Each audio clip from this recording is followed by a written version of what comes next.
We're about to start the final session of today, and I just maybe start by saying that in regard to the steering group, we've had a number of people who have indicated their interest in being on, citizen members indicated their interest in being on the steering group. So we will have to have an election, which I think in a constitutional convention is a very good thing. But we will, could I ask that by the end, when we finish at 5:30, if anyone else who hasn't yet indicated they wish to be involved, they wish to be on, to be considered for it, would they indicate to Art or myself, and then we'll finalise the list. At that point, we will have, when we have a final list, we will circulate that list this evening over dinner, and people can decide to vote, and we will then, the steering committee will, the 5 members of the steering committee will be announced tomorrow in the final session when we get into rules and procedure. I should say as well that we probably, similarly as for convention members, we may need, if you like, a substitute list for the steering committee. So if some people don't get on, as they won't, because there are more places than there are more people who want to be on the steering committee than there are places, we may have a substitute list as well. Okay, so if we now proceed to, as before, with feedback, and this is the first feedback, and as before we're dealing with social media, Kira Begley, watching from Paris, just one of, I think, quite a few people watching this from outside Ireland.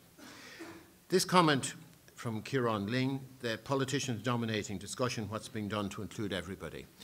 Well, you know, we've just started on the first day. We have had a higher proportion of politicians than of citizens speaking.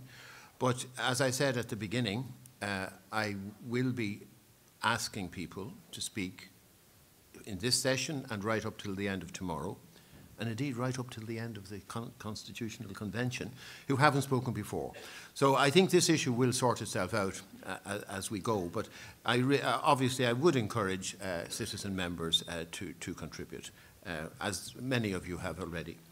And then there is mixed social media opinion on the term of president, the notion that the issue is not important. Now this is a comment that's been made about this issue. I mean, I don't think I share it myself, but I think the point is really that there are many other more important issues in the country that should be considered. So I think that's where that comment is coming from. So now, if we can move on then to the arguments. The clicker is here. Okay.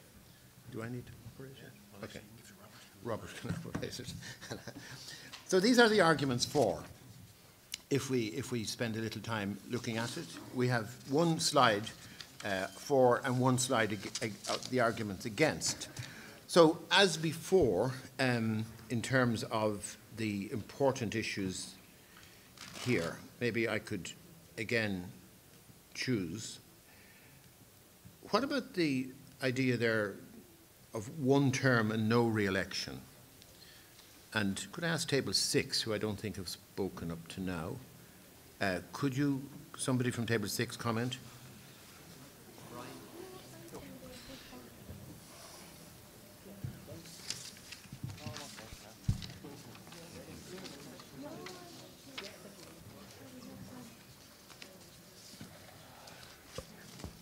Thank you very much. Brian McLaughlin.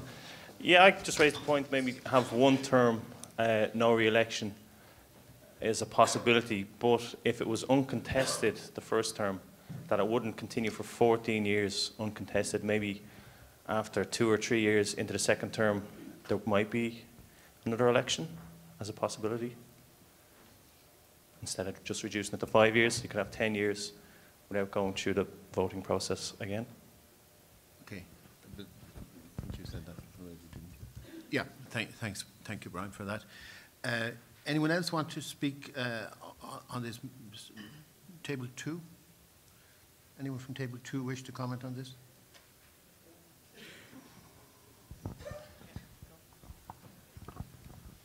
Kieran Egan, we just went for the one-term no re-election because we thought the 14 years is too long, and we had the option of 2 5-year terms or 1 7-year term, not coinciding with local government or European elections.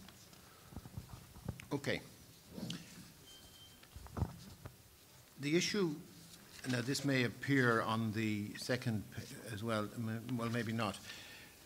The idea at the very last bullet point there, that the terms should be reduced but don't match, I presume that means don't align with the other elections. Is that what that means?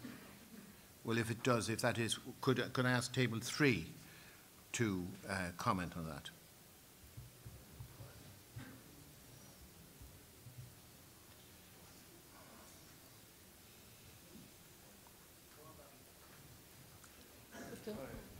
Aileen McDonough. We felt that we were inconclusive in terms of reducing the term. There were 2 for, 2 against, and 2 undecided. But we did feel that if it was reduced, we shouldn't match with the other elections because it may politicise it too much. Okay. Now, the second bullet point there says more people may vote. I assume that means that if the 3 elections were held at the same time, more people would vote. Is that what that means? Okay.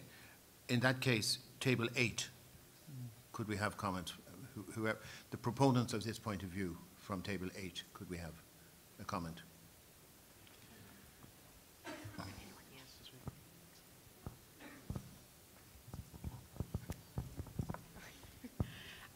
Erin Bauman, I'm the facilitator for this table.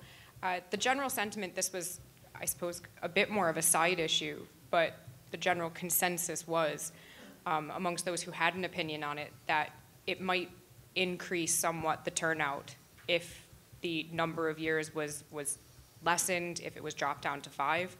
As for alignment, there wasn't really much of a sentiment on that. There wasn't a whole lot of agreement, but I think that was kind of the summary of it, yeah.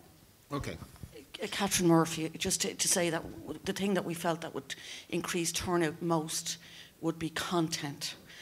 The relevance of the election is what, or the irrelevance of the election, we felt was the thing that was the most important factor in people turning out, and the fact that turnout is falling is telling us something about what the public are telling us about the content of our institutions.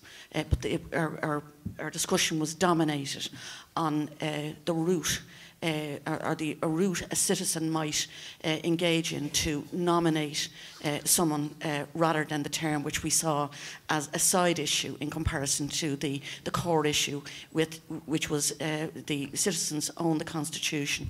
So really they should have a route to make sure that they have a vehicle to protect that Constitution, and it shouldn't be the preserve of the political parties. Okay, okay, Catherine, thank you very much. Could we maybe move on to the next slide, the arguments against the proposition that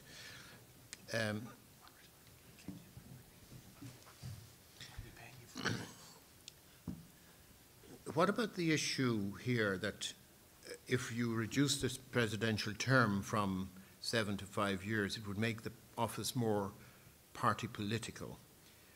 And could I ask Table 10 to comment on that?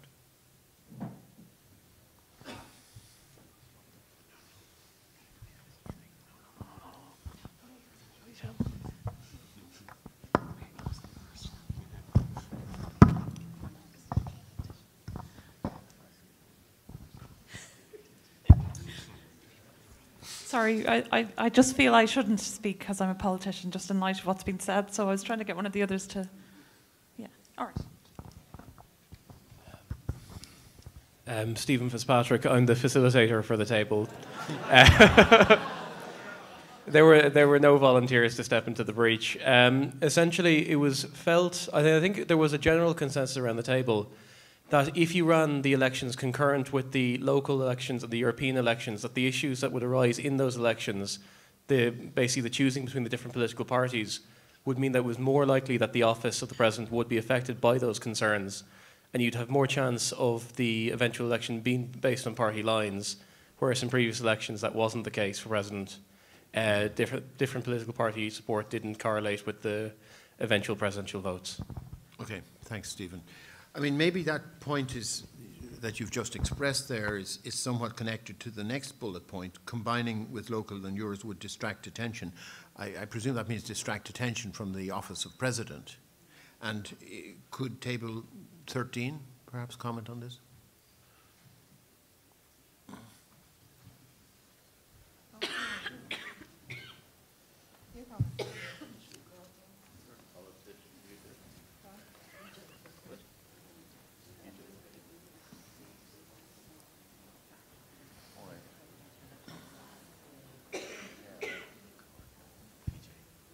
PJ Murray is the name. We did feel that if it was held in conjunction with the local elections and the European elections, that it would politicise the office, and we didn't think that was. We thought that in Ireland the president is non-political and definitely has been after they were being elected. So I think it'd be impossible for people that would vote for their party at local elections and at European elections, then to change their mind to vote for a president, you know, that wasn't in that party. Okay, so. Thanks very much, PJ. Let me slightly change the format here. Looking at some of these bullet points, is there somebody wishes to comment on any, without me selecting out one of them, somebody wants to comment on some of the points that are up there on the slide? Hi guys, my name is Chris Lyons, and I think that our table pretty much were unanimous that we didn't want to change the term. But one of the main reasons that I didn't want the term changed is because, well, 7 years being a run, that's pretty prohibitive in length. It would only have applicants that wanted to apply for the job and that wanted to see it out for 7 years. And to not make a kind of a footnote in a CV rather than a career out of the presidency. Equally, it was kind of a generational thing for me, so it has a kind of a nostalgia factor, as in Mary McAleese had a run of 14 years, which is a substantial amount of time for someone who was born into her presidency and leaves. It was a surprise to my baby brother that we even had to re-elect a president. So, to my mind, it has no reason to change. I don't particularly see a reason why it, and I think the whole table kind of agreed, because we're a cool table. Okay. Yeah. Thanks, Chris. Hi, I'm John Kenny.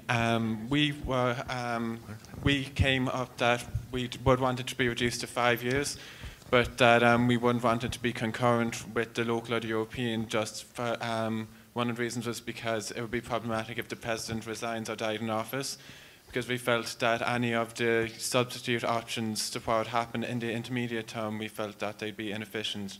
So, yeah. Okay, thank you very much. I think there's a comment here.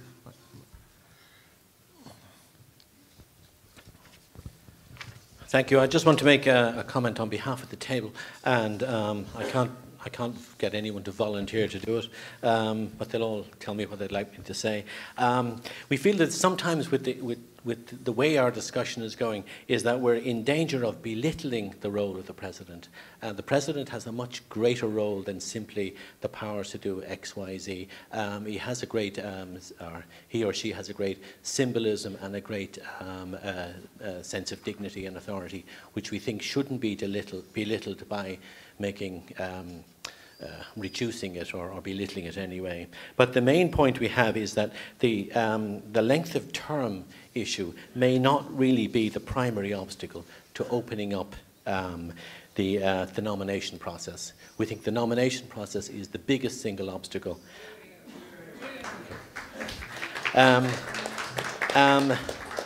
And secondly, even on that particular thing, because of the reduction in the number of TDs and the reduction in the number of councillors, this is going to become more critical, because according to the Constitution, the number is set, but then those numbers are actually going down. We think that's going to be quite a problem. And the other issue, which has been felt very strongly, is that there should be a cap on expenditure. This also is a very limiting issue, that the expenditure really needs to be capped way below what it is at the present time. That reflects, I think, fairly what we say here. Okay, thank you very much, Michael. Now, I think actually your comment is a good segue into some of the. We have 2 slides now of other comments, and these are what they are. I mean, particularly the one you referred to there, change the nomination rules. A lot of people, a lot of the tables have made these comments, and I'm going to take out of that list the first 2 of those tables who want to comment. Sorry.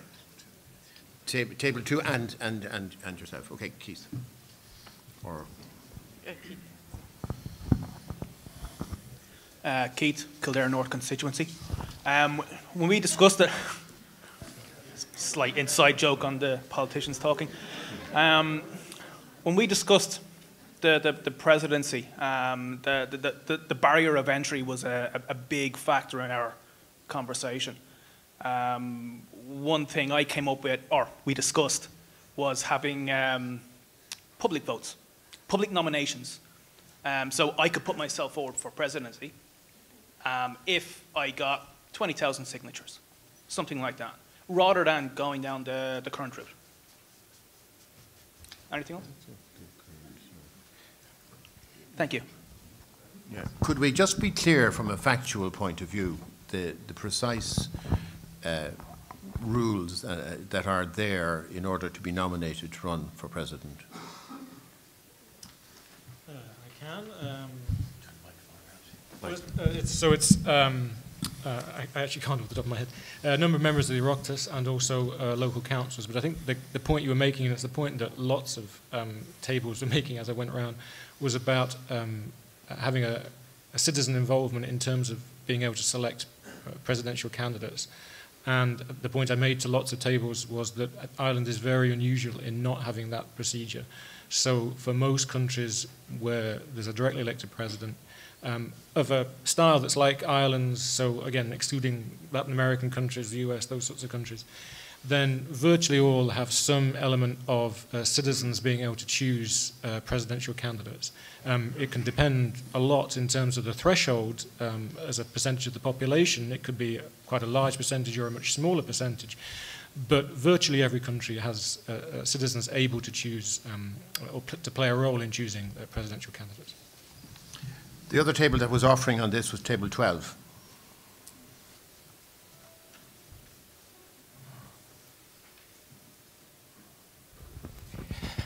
Thanks, Chairman. My name is Owen Finnegan. Our table agreed by unanimous vote that it should be stayed at 7 years. And our main concern was also the nomination of the President. And as Senator Norris pointed out, sorry, David pointed out, well that finance is a very restrictive measure, and that the rules should be changed, that the money that goes towards, we'll say, leaflets and pamphlets and that could be reduced drastically in order that the candidates get fully compensated, and that also the candidates can use their own innovative ways as well for advertising and for canvassing. And speaking of which, I'm canvassing you all for a vote for a part of the steering committee. I just thought I'd take this opportunity. Thank you.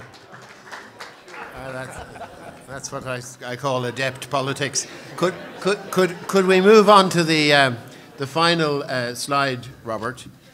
Because there's a couple of interesting things here, and one is this very first one, that lower the candidate age. At the moment, my understanding is that you have to be 35 years to be able to be offered as a candidate. Again, I'm offering the first 2 tables on this out of 1, 2, 3, 7, 8, 7, 9, 10. And is there any? All of those tables have spoken up to now, I think, haven't they? No. Okay. In that case, could we start with 7, and then we'll have 10 after you.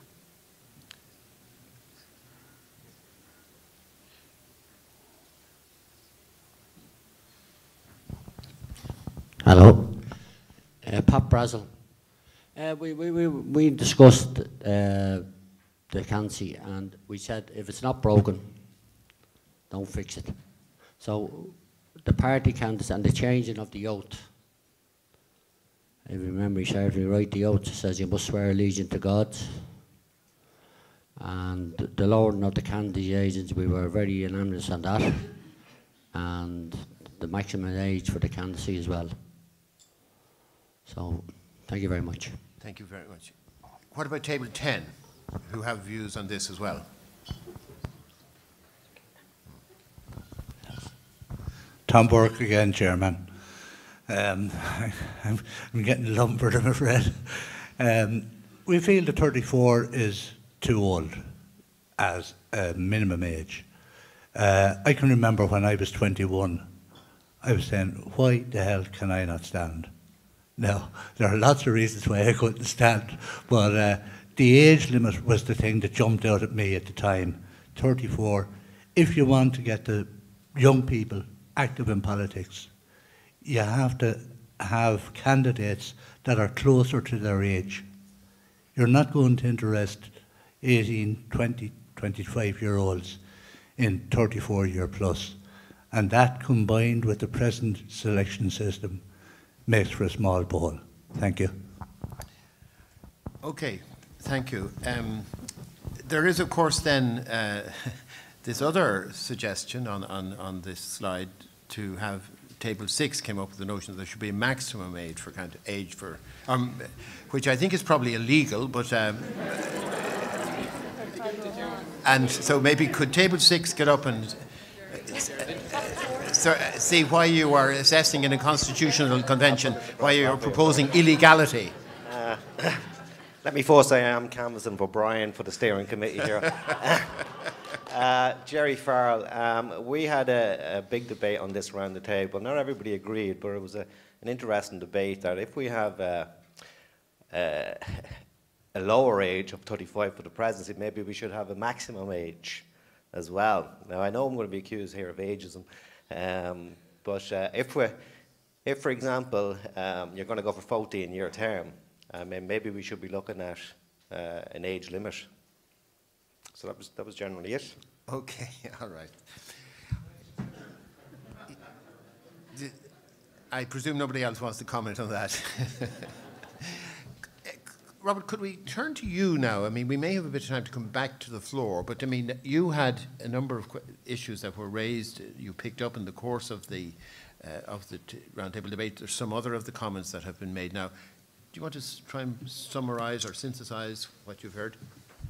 Yeah, I was asked certain questions when I went round, some of which have come up. I was asked one specific question, whether it's relevant anymore, I'm not quite sure, but which was about turnout at the last 3 presidential elections.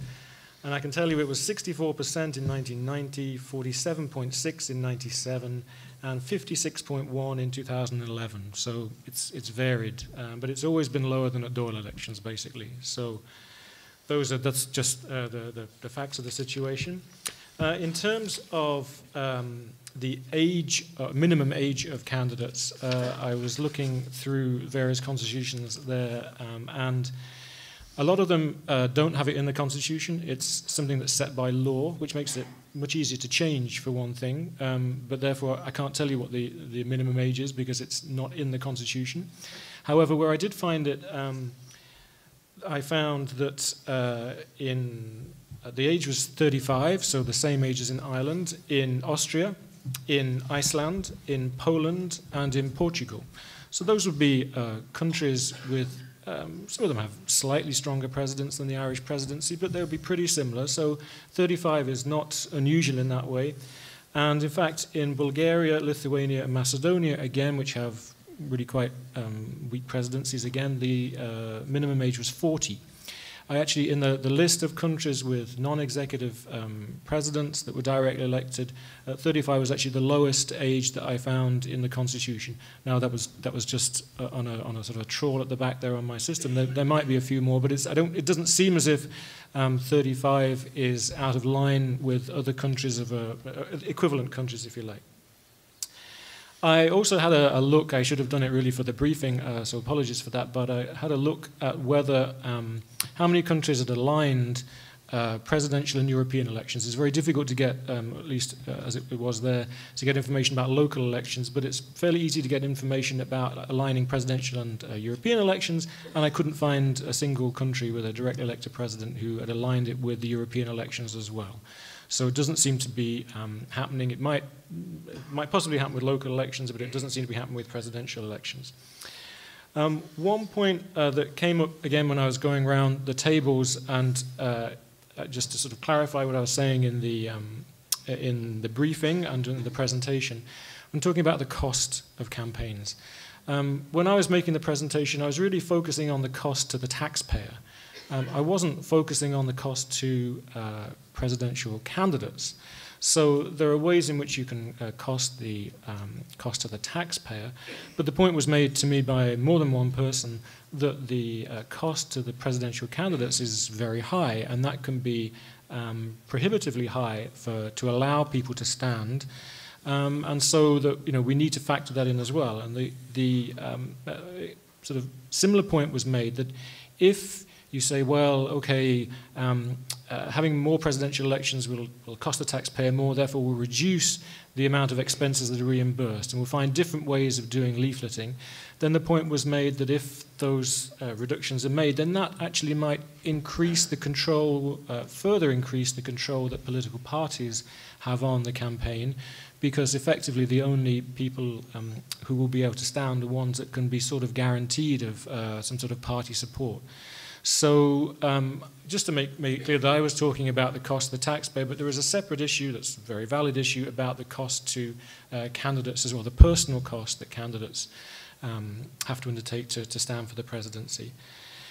Perhaps just one more general point, it's sort of, I think, coming out in these comments is that in some senses here there are two values maybe. So this has nothing to do with facts. It's not whether the age is 35 in Montenegro or anything like that, but there's two sort of values I think that underpin a lot of the sorts of issues that are coming up. One of those values is engagement, and you see in the arguments for reducing the president's term, people talking about turnout, people talking about participation. If that's the thing that you value most of all, then it could be that you think that reducing the president's term might be very important in that way. But that's a value, really. It's not a fact that I can tell you about. That's how you feel about what the president should be. I think the second value, and they're not mutually exclusive, but in some senses they tend to come up as if they were separate factors in the debate, is the type of presidency that we want. And most people want a president that's above parties, a process that's not controlled by parties, a non-partisan president. And a lot of people, when they want that, they see that as the most important value, tend to say, well, we should have a presidency of 7 years. We shouldn't reduce the term because the presidency at the moment is like that. So why change it? So I think, in some ways it might possibly help the way you think about things to think, well, what do you want from the system? What do you want from the presidency? Do you value most of all participation, in which case maybe reducing the term might increase that? Or do you value most a type of president that's as above party politics as possible, in which case maybe a longer term might help? That says nothing about the nomination processes, which going around the tables I know was really what you were, most of you anyway, were interested in. And it is certainly the case, and I guess I made the point earlier, so I won't repeat myself, but just to confirm that Ireland does have a very restrictive process for nominating its candidates in most equivalent countries. In fact, not just in most equivalent countries, in most countries, it's much easier to stand, but it's certainly less controlled by political parties, and citizens have much more involvement. But I think one thing we haven't talked about that relates to that is that there is a difference between standing for election and winning election. So in countries where citizens are able to nominate candidates, or citizens are able to nominate themselves and then get an amount of signatures from people on the voting register to stand, that might mean that they can stand for election, but it might mean that they absolutely stand no chance whatsoever of winning. So it's very common to see in countries where you get 7, 8, 9 presidential candidates, partly because the system is more open, that 4, 5, 6 of those candidates get 1, 2, 3, 4, 5% of the vote at the very least. and you get 2 or 3, perhaps 4 candidates at the most, that are really, that the election is really between. So so it might be good to have more candidates standing, different candidates standing, but I think it's also worth thinking at the same time as whether this will actually change the type of president you get, because it could be that you have more and different types of candidates standing, but it could be that you get presidents with party support still being elected. So it might not change who is actually in the presidency. So it's worth just keeping those two things separate, I think. Thank you very much. David, did you want to, or anyone there want to add anything to any of the comments? I think Robert's provided a very, very good summary. Okay. We have a few minutes left, but is there anyone else that feels the spirit rising in them to comment on it? Well, now, you've spoken twice already, and so have you. So is there anyone else who... Alban, you've spoken as well. You haven't, and you haven't. So could we go yourself, table 1 and table 8, please?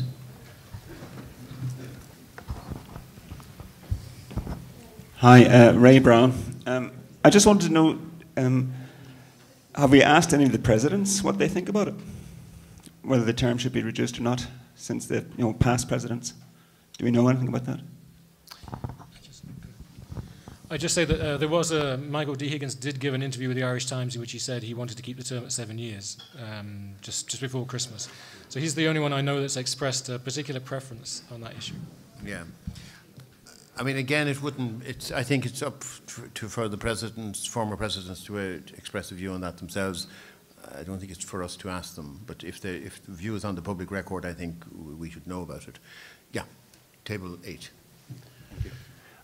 John Crotty, I'd like to ask Robert, the way we currently nominate the presidential candidates, is it more like the Chinese way of nominating candidates or Western democracies? I was surprised to hear that Ireland's the only country that you're aware of where the citizens don't get a hand or part in nominating the candidate.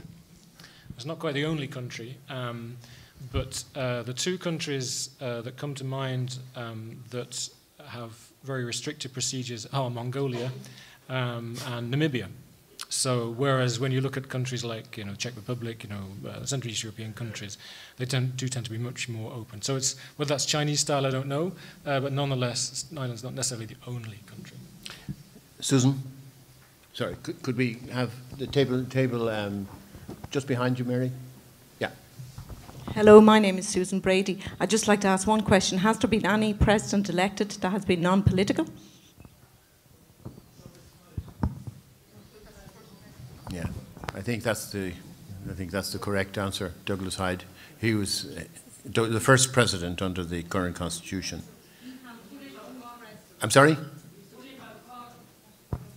Was he Fianna Fáil? Okay. So we've only had one president elected to date that has been non-political. I may stand corrected over there. Sorry? Robert, are you able to enlighten us on that? So we have had no presidents elected to date that has been non-political. So therefore, how can we say that it's a non-political post? I think there's a difference between non-political and non-partisan. I think if you're standing for election and if you are a president, then you are political because you're in part of the political process. I think there's a difference between that and being partisan, i.e. a member of a political party or being a candidate that is officially endorsed by a political party. And there, it's slightly difficult sometimes because some candidates say that they are independent, whereas they are supported by parties, funded by parties.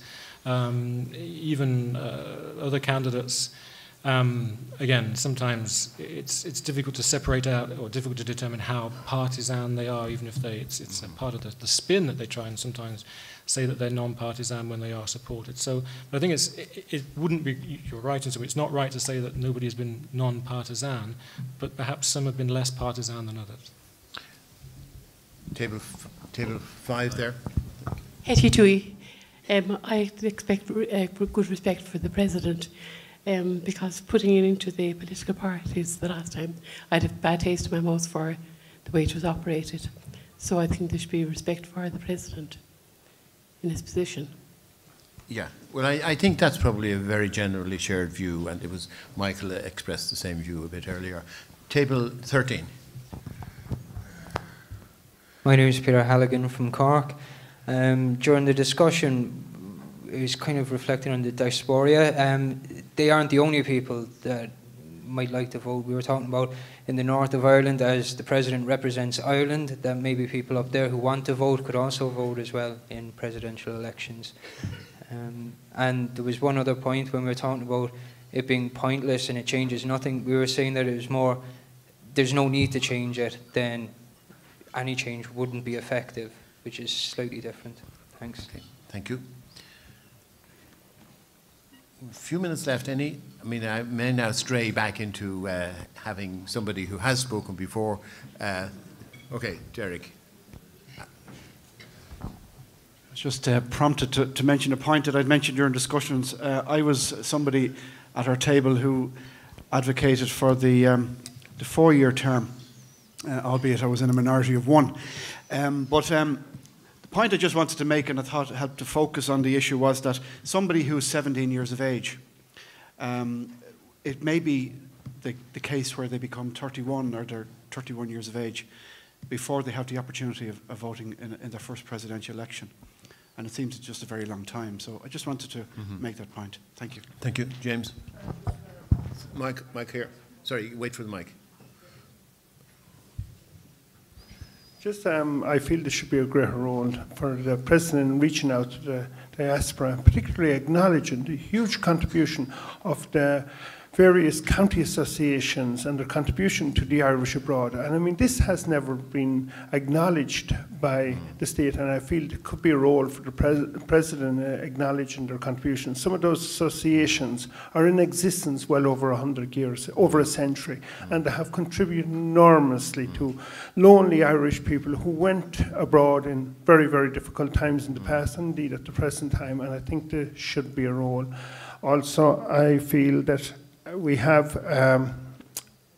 tapped in on the Irish embassies for the gathering this year, and I mean, my own county launched the gathering in the Irish embassy in London, and I feel that, you know, there is a role for a president here, and maybe once we can, or once every 5 years, acknowledging the contribution of the embassies and indeed the associations to helping and supporting the Irish abroad.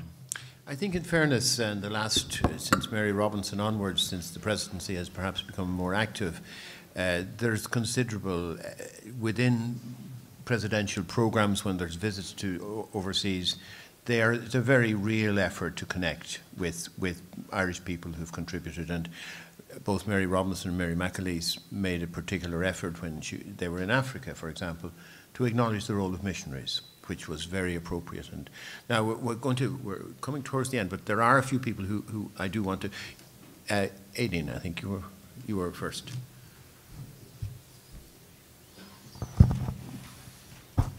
I just wanted to highlight one point, Chairperson. I think that maybe our table feels hasn't really come out sufficiently. We were all, like Table 5, unanimous in that we didn't feel the 7-year term should be changed. Part of our reason for that is we believe the term of the President should exceed the potential term of any Oireachtas, and that it should be, particularly because the President has the role in protecting the Constitution, that no government should know that its term should coincide with that of the President, because it would, by virtue of the length of the term, make it more party political. That was the reason why we felt the 7-year term was important. But we also felt that 14 years was too long. That, I mean, really at the end of the day, 7 years was long enough for somebody to give their best contribution. And 14 years, to be fair, you know, even the best president in the world would feel fatigue.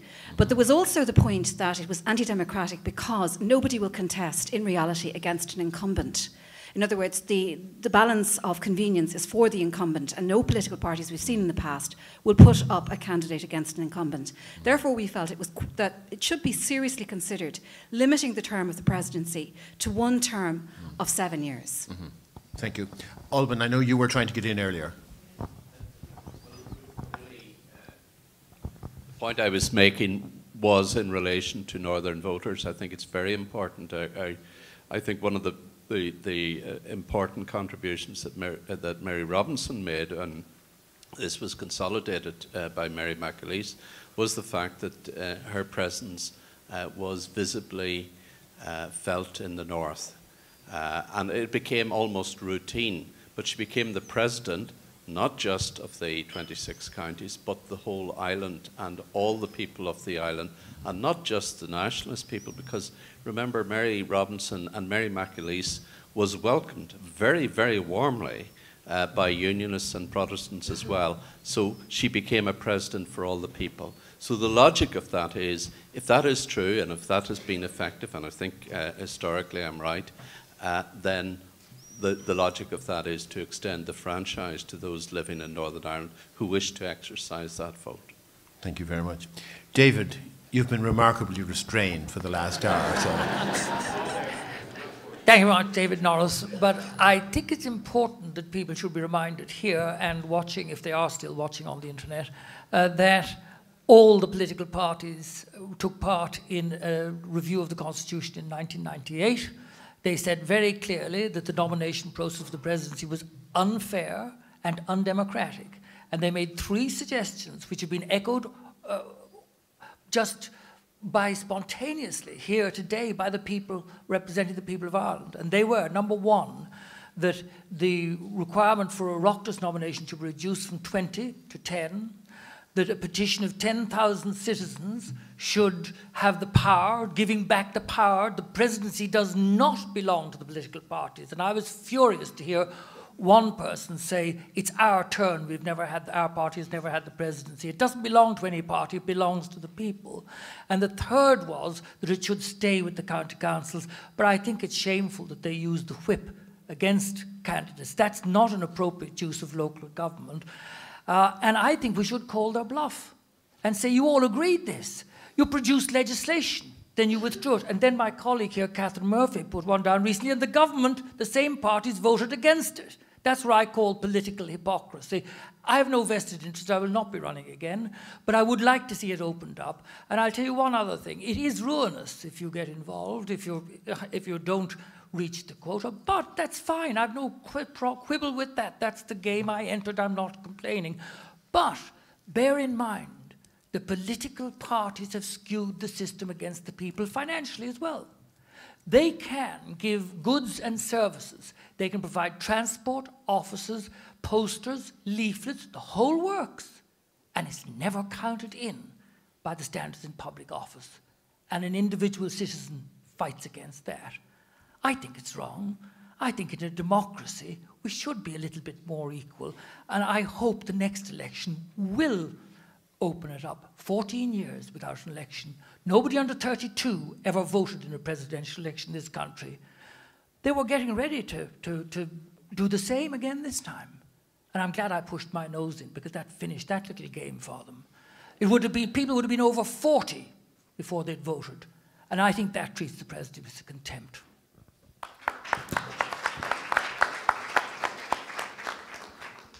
Keith, I think, yeah, clarification, yeah. Okay. You said the government made these 3 suggestions years ago. I'm just wondering why it wasn't enacted? Who stopped it? I understand the soundbite. I'm looking for specifics. Why did the government just drop it? Because it's their power. It was their power. They created the legislation and then they voted against taxing the people.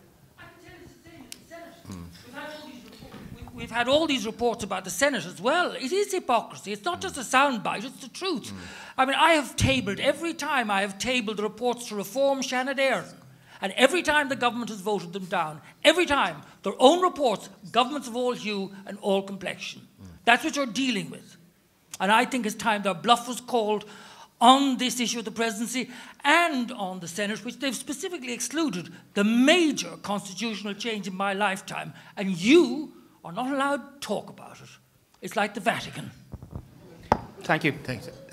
I think I should put a slight, perhaps, context, Keith, because it is important that what David referred to, this Constitutional Review Committee, was chaired by Dr. Ken Whitaker, and it went through the Constitution line by line, and it made a lot of recommendations, but they weren't effectively followed up, and it goes well beyond the specific comment that they made. Yeah, no, I appreciate that. Finbar. Finbar Bryan. We had the two lady presidents we had, they represented the country super. And they were known everywhere, and they really put up a great show for the country. The last election that came up, it made a farce of the whole show with the way it went on, the dirt that was dug out, and it just ruined everything. It ruined everything, it spoiled everything. Like, we have a president, great man and everything, but what went on to get him there, it just took away from everything else before that. And I don't think you should go down that road again. Okay. Thank you very much. Okay, I think we'll bring this discussion to an end now. As with the first topic, you will now think about this overnight, and we will have a ballot paper with you tomorrow morning